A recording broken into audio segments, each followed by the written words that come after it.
ఇప్పుడు ఇంటున్న గాడిద ఏంటి? అడవి గాడిద. ఈ అడవి గాడిద ఉండే స్థలం ఏదో చూడండి ఒకసారి.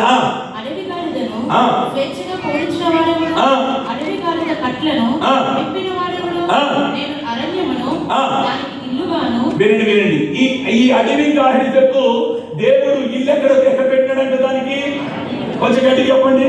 ఈ అడవి గాడిద పిలిచి, అడవి గాడిద నీ ఇల్లు ఎక్కడనే అని అంటే అది ఏమంటదంటే నా ఇల్లు. స్తోత్రం చెప్పండి ఒకసారి గట్టిగా, ఇంకొంచెం గట్టిగా చెప్పండి. దాని ఇల్లు ఎక్కడ? అరణ్యం. ఆ తర్వాత మాట చూడండి, దానికి నివాస స్థలముగా. ఏంటది?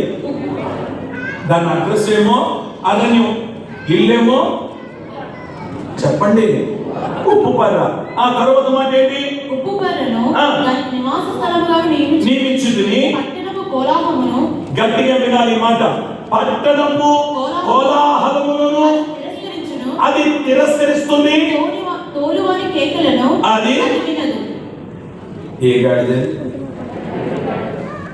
నేను ఎవరు అడగను, మీకు మీరు ప్రశ్నించుకోండి. ఓకే, ఈ అడవి గాడిద ఉండేది ఎక్కడ? దీని అడ్రస్ ఏంటి? దాని ఇల్లు ఎక్కడ? వినండి జాగ్రత్త. ఈ అరణ్యంలో తిరుగుతున్న గాడిదకి, ఈ అడవి గాడిదకి కాపరి ఉండడు. నాయకుడు, నడిపించేవాడు, అమ్మా వినాలి, బుద్ధి చెప్పేవాడు ఉండడు.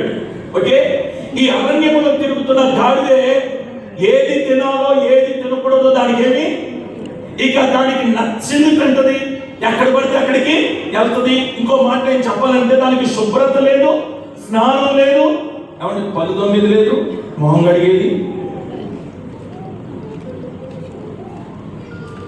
ఏ సమయానికి ఎక్కడికి వెళ్ళి కూర్చోవాలనేది కూడా దానికి ఏ గాడిదే.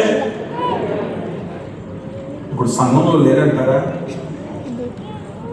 ఉన్నారు. క్రమము లేని అడవి గాడిదలు, అరణ్యములో తిరుగుతున్న అడవి గాడిదలు.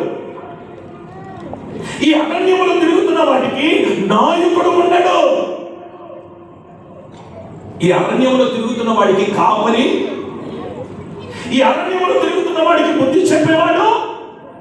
అందుకని కింద రాసిన మాట ఏంటంటే, బుద్ధి చెప్పేవాడి మాట కూడా ఈ గాడిద ఏం చేయదంట? వినదు.